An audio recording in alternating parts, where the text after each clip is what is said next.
ತುಂಬ ಕಷ್ಟವಾಗ್ತುಂಟು. ಯಾರು ಮ್ಯಾನೇಜ್ ಮಾಡ್ತಿದ್ದಾರೆ? ಇವಾಗ ಅದೇ ಸಂಘದವರು ನೋಡ್ಕೊಳ್ತಿದ್ದಾರೆ.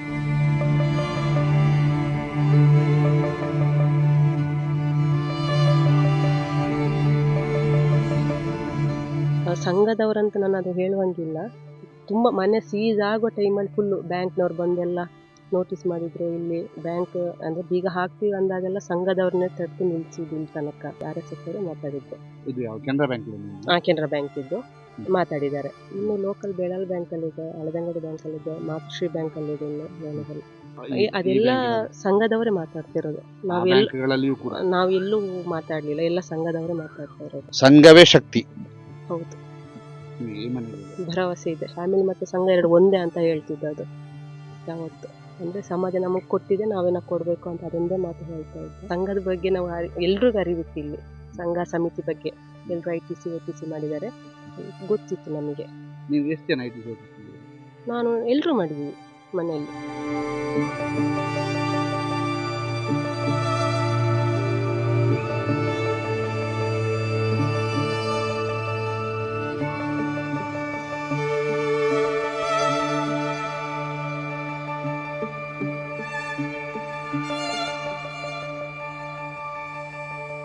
RSSನ ಪ್ರಸಾದ್ ಬೆಳಾಲ್ ಅವರು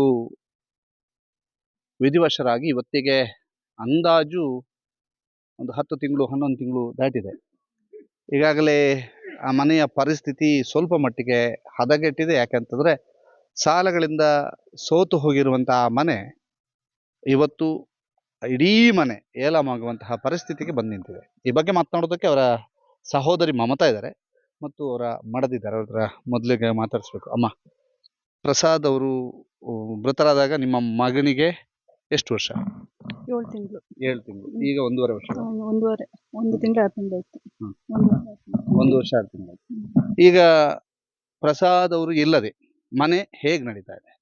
ತುಂಬ ಕಷ್ಟಕರವಾದ ಜೀವನ ನಡೆಸುಂಟು. ಸಾಲ, ಬ್ಯಾಂಕಿನವರು ಫೋನ್ ಮಾಡ್ತಿದ್ದಾರೆ.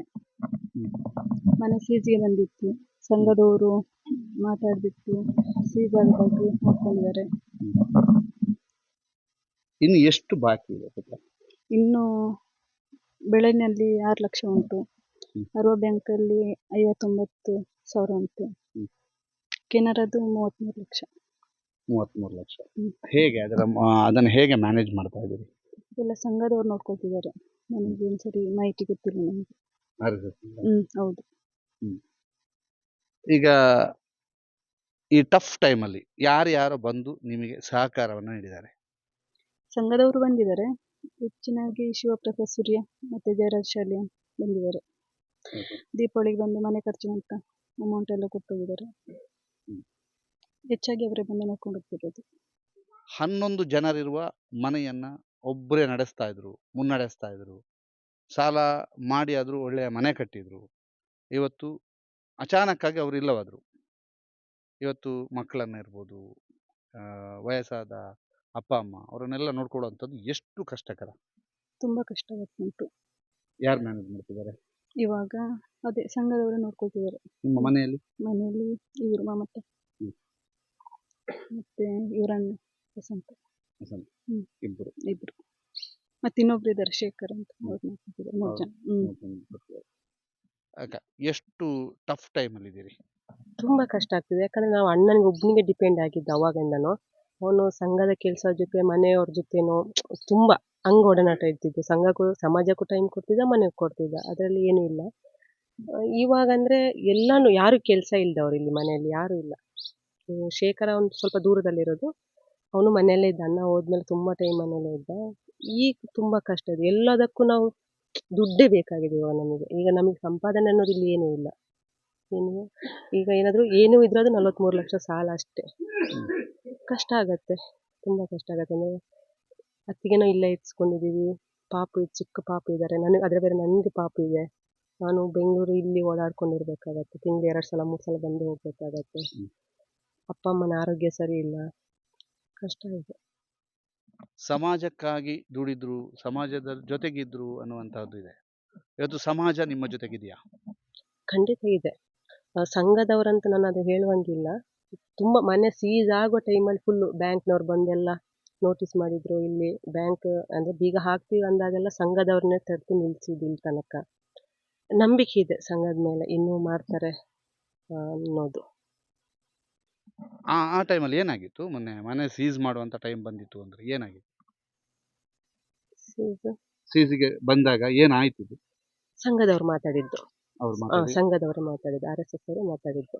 ಇದು ಯಾವ ಕೆನರಾ ಬ್ಯಾಂಕ್ ಕೆನರಾ ಬ್ಯಾಂಕ್ ಇದ್ದು ಮಾತಾಡಿದ್ದಾರೆ. ಇನ್ನು ಲೋಕಲ್ ಬೇಳಾಲ್ ಬ್ಯಾಂಕ್ ಅಲ್ಲಿ ಇದೆ, ಹಳದಂಗಡಿ ಬ್ಯಾಂಕ್ ಅಲ್ಲಿ ಇದೆ, ಮಾತೃಶ್ರೀ ಬ್ಯಾಂಕ್ ಅಲ್ಲಿ ಇದೆ. ಇನ್ನು available. ಅವರಿಗೆಲ್ಲ ಏನ್ ಸಬೂಬು ಕೊಡ್ತಾ ಇದ್ದೀರಿ? ಅದೆಲ್ಲ ಸಂಘದವರೇ ಮಾತಾಡ್ತಿರೋದು. ಬ್ಯಾಂಕ್ಗಳಲ್ಲಿಯೂ ಕೂಡ ನಾವೆಲ್ಲೂ ಮಾತಾಡ್ಲಿಲ್ಲ, ಎಲ್ಲ ಸಂಘದವರೇ ಮಾತಾಡ್ತಾ ಇರೋದು. ಸಂಘವೇ ಶಕ್ತಿ. ಹೌದು, ಈ ಮನೆಗೆ ಭರವಸೆ ಇದೆ. ಇಡೀ ಸಂಘದ ಕೆಲಸ ಮಾಡ್ತಾ ಇದ್ರು.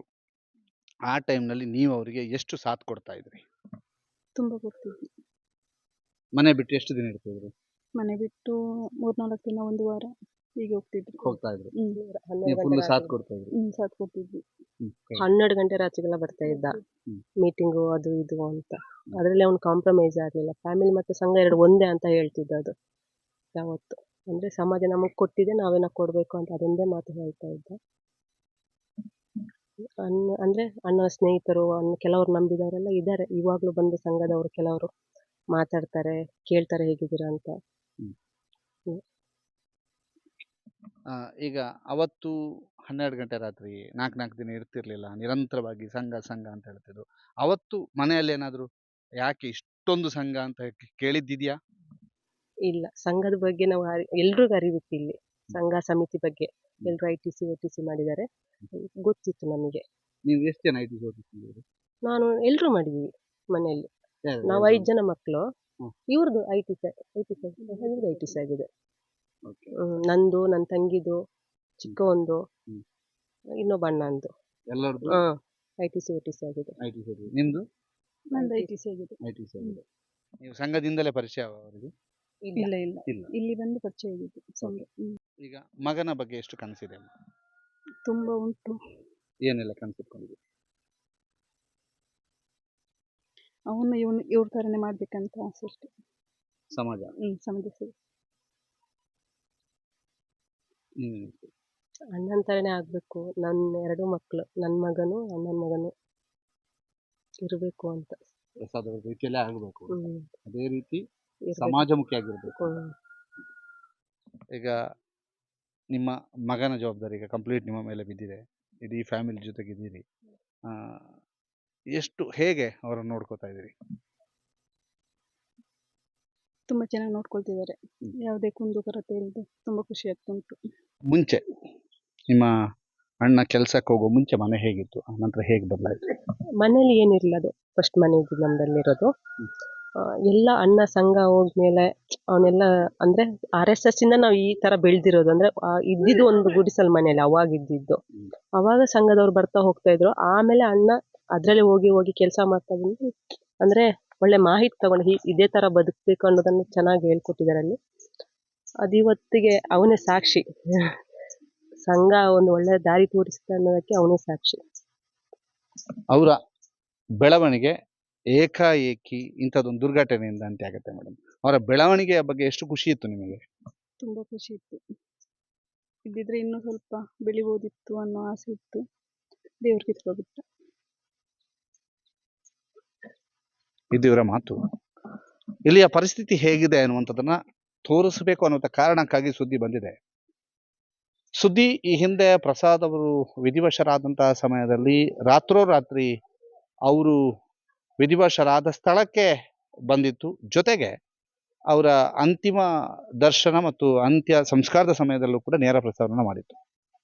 ಅವತ್ತು ಕೂಡ ಪ್ರಸಾದ್ ಬೆಳಾಲ್ ಅವರ ಬಗ್ಗೆ ವಿಶೇಷವಾದಂಥ ವರದಿ ಪ್ರಕಟಿಸಿತ್ತು. ಯಾಕೆ ಅಂತಂದ್ರೆ ಅವರು ಮಾಡಿದಂತಹ ಸಮಾಜ ಸೇವೆ ಸುದ್ದಿಗೆ ಗೊತ್ತಿತ್ತು ಅನ್ನುವಂಥ ಕಾರಣಕ್ಕಾಗಿ.